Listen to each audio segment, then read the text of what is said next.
ये हैं आज के संजय दत्त, आंखों में आंसू और जेल जाने के लिए तैयारी की बात करते हुए। Will surrender when the time is given. The Honorable Supreme Court has given me time to surrender, and I will surrender at that time. All I can tell you all is that I have not applied for any pardon. There are many other people who deserve pardon, and I just with folded hands want to tell the media, the honorable citizens of my country and the senior media people is that when I'm not going for a pardon, then there is no debate about it.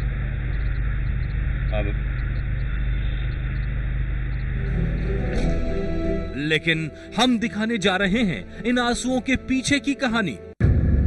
हम दिखाने जा रहे हैं मुन्ना भाई की भाईगिरी का कड़वा सच। हम दिखाने जा रहे हैं संजू बाबा का डी कनेक्शन। आज की हकीकत यह है कि बॉलीवुड के बड़े नामों में से एक संजय दत्त ने अब तक सजा माफ करने की अपील भी नहीं की है, लेकिन उनके लिए गवर्नर से माफी की अपील करने वालों की लिस्ट काफी लंबी हो चुकी है, जिसमें जस्टिस काटजू से लेकर फिल्मी हस्तियां तक शामिल हैं और संजय दत्त के समर्थकों से लेकर कांग्रेस के नेता तक।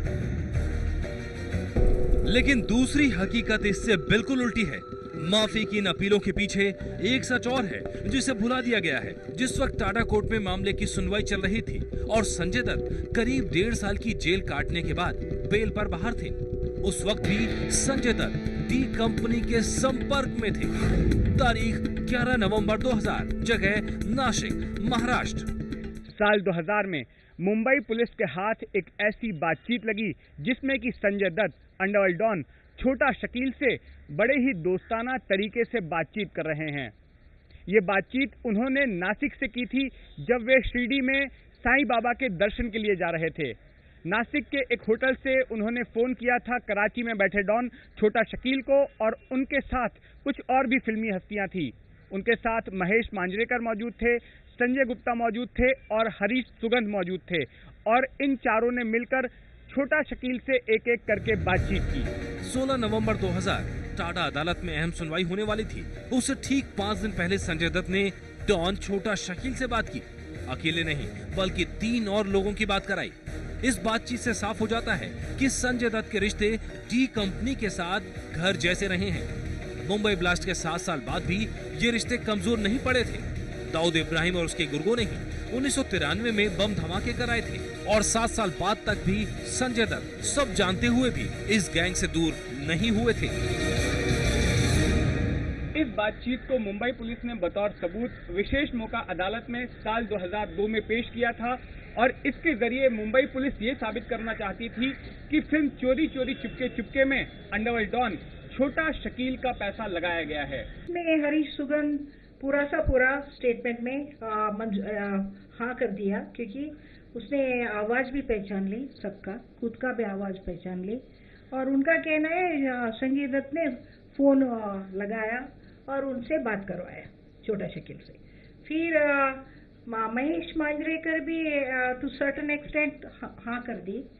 खाली संजय गुप्ता ने हॉस्टाइल हो गया था, टोटल हॉस्टाइल। फिर संजय दत्त का स्टेटमेंट इसमें नहीं रिकॉर्ड किया गया था, लेटर ऑन उसका स्टेटमेंट भी रिकॉर्ड किया था। फिर उसको एग्जामिन मैंने किया था, उसका एक ही कहना था वो दारू पी के फोन किया था। उसको किसको फोन लगाया, किससे बात किया, वो कुछ भी याद नहीं। हालांकि बातचीत से साफ जाहिर होता है कि संजय दत्त के कितने दोस्ताना रिश्ते रहे हैं छोटा शकील के साथ, डी कंपनी के साथ, लेकिन इसके बावजूद उनके खिलाफ पुलिस की ओर से कोई कार्रवाई नहीं की गई। Jitendra Dixit, ABP news, Mumbai. बॉलीवुड को छोटा शकील ने अपनी दहशत से खौफजदा कर रखा था। बॉलीवुड की कई हस्तियों को जबरन उगाही के लिए उसने धमकी भरे फोन किए थे, कई लोगों पर जानलेवा हमला करवाया था, और उसी बॉलीवुड का एक सदस्य संजय दत्त छोटा शकील के साथ कितनी नजदीकी से पेश आता है, ये पता चलता है इस बातचीत से। एक चीज बोलूं आपको, वो चिकना जो है करिश्मा को फोन करके बोलता है कि ये क्या होता है भाई? आप सोचिए भाई। भाई ज्यादा दिन नहीं है जी। और मैं अगर जी बस ये दुआ करूँ लगे मैं, जी ज्यादा दिन नहीं है। अभी अगर ये आ जाता ना जी तो मैं समझता हूँ तुम लोगों के लिए खुशखबरी थी वो।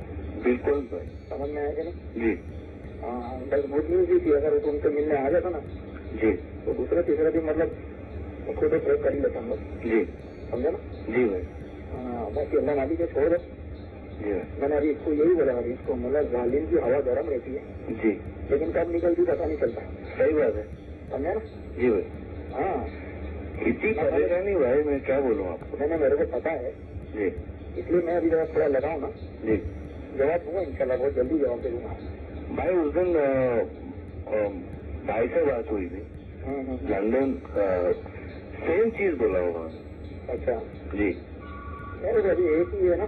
जी एक ही बात है ना? जी तो अलग बात तो नहीं है। मैं तो अलग बात करूंगा या भाई अलग बात करेंगे, एक ही बात करेंगे ना? बिल्कुल। समझे ना? जो है फैक्ट है, जो सामने है, हम लोग उसी चीज पे ही बात करेंगे। जी तो क्या हमको भी बुरा ही लगता है ना कि ये साला जो हो रहा है गलत हो रहा है। जी समझा करें? जी भाई। इस बातचीत में एक जगह पर फिल्म स्टार गोविंदा का भी जिक्र आता है।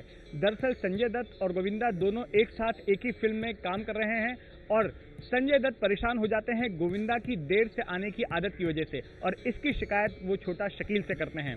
वो गोविंदा हाँ हाँ आता ही नहीं। वो मैं काम कर रहा हूँ उसके साथ। हाँ हाँ। 2 बजे 9 बजे की शिफ्ट है, 2 बजे। ये देखिए। इसमें वो जोड़ी नंबर 1 में? हाँ भाई। अच्छा, जी हाँ नहीं अपने इसमें तो बराबर आएगा वो। संजय दत्त और छोटा शकील के बीच बहुत ही दोस्ताना रिश्ते हैं और दोनों कई सारी चीज़ों के बारे में, टी शर्ट्स के बारे में बात कर रहे हैं, मोबाइल चिप्स के बारे में बातचीत कर रहे हैं और संजय दत्त शिकायत भी कर रहे हैं अपने एक दूसरे कलीग गोविंदा के बारे में कि वो वक्त पर नहीं आते शूटिंग के लिए। ये सही बात है। इसमें तो बहुत सारा बातचीत हुई, बहुत बेकार की बात भी किया, गंदा गंदा बात की। ऐसा जैसा लगता है इतना दोस्त है वो लोग, बहुत करीब है लोग। एक बात तो इसमें एस्टेब्लिश होता है क्योंकि हमारा केस पूरा सा पूरा बेस था छोटा शकील के ऊपर। छोटा शकील और ये पूरा ग्रुप बॉलीवुड को ब्रोबीट कर रहा था और उनको नचा रहा था और पैसा कम देके उनका फिल्म में एक्टिंग करने के लिए ये डराता था। इस बातचीत में एक जगह पर अभिनेत्री प्रीति जिंटा का भी जिक्र आता है। संजय दत्त छोटा शकील को बताते हैं कि प्रीति जिंटा को कोई छोटा शकील के नाम से फोन करके धमका रहा है और प्रीति से जबरन उगाही करने की कोशिश कर रहा है। इस पर छोटा शकील संजय दत्त को सफाई देता है कि उसकी ओर से प्रीति जिंटा को कोई फोन नहीं किया गया क्योंकि प्रीति जिंटा तो खुद उसकी ही बनाई हुई फिल्म चोरी चोरी चुपके चुपके में बतौर अभिनेत्री काम कर रही है और वो अपनी ही फिल्म में काम करने वाली अभिनेत्री से कैसे वसूली कर सकता है। अब एक बात बोलूं, ये प्रीति को भी ना मेरे नाम से मेरा हो दिया लोगों ने। अच्छा अच्छा। और यहाँ पे नंबर छोड़ा, मैं वो नंबर ट्रेस करने गया तो दूसरे दिन फिर उसने अपने नाम से बात करके वो किया थे। अच्छा हाँ, यहाँ पे एक नंबर छोड़ दिया लोगों ने, कोई डुप्लीकेट। ये मैंने उस नंबर पे मतलब चेक किया तो वो कोई था ही नहीं, नंबर ही बंद आ रहा था वो। मैं 2-3 नंबर। हाँ हाँ, मेरे नाम से जी इसके पास 2-3 प्रीति थी, एक तो वो मैंने प्रीति का तो मैंने मरीजों को मैसेज अभी हाल में है अभी अभी जी। अरे नहीं सवाल ही नहीं पैदा होता है। ये इसमें एक केस में ऐसा था, प्रीति जिंटा ये चोरी चोरी चुपके चुपके का हीरोइन थी, तो उसका स्टेटमेंट में ऐसा आया था, इसको शूटिंग का टाइम पे किसी का धमकी आया था, मतलब छोटा शकील का कोई आदमी ने इसको एक्सटॉर्शन के लिए धमकी दिया था। ये बात वो जो इनका कॉन्वर्जेशन में संजय दत्त छोटा शकील से पूछ रहा था, प्रीति को भी धमकी दिया क्या, पैसा मांगा था क्या, ऐसा पूछ रहे। तो वो बोल रहा है ये तो मेरा हीरोइन है, मेरा पिक्चर का हीरोइन है, मैं क्यों उसको धमकी दूं और वापस पैसा वापस क्यों लूं। ऐसा इसका कॉन्टेक्स्ट है क्योंकि हमको तो साबित करने का था ये फिल्म छोटा शकील का है, दूसरा बरशा और ये नाजिम रिजवी का साथ मिलके कर रहा है। इसके लिए वो जोड़ने के लिए एविडेंस हम पेश किया था। इसी बातचीत में एक जगह पर फिल्म स्टार सलमान खान का भी जिक्र है। छोटा शकील कोड वर्ड में सलमान खान का जिक्र करता है। अब ये नंगे की बात देख लो, ये उसका पेमेंट का मैंने उसको और सामने से कराया, मतलब नहीं दिल में पूछना चाहिए किसी का। जी समझे क्या? जी भाई। हाँ, ये भी मैंने बोला हूँ कि तुम्हारा भी बोला, मतलब जो बोलेगा फिगर लिख के दे देना, मना नहीं करना। नहीं भाई, क्या बात कर रहे हो यार? वो तुम लोगों की घर की बात है, क्या बात कर रहे हो?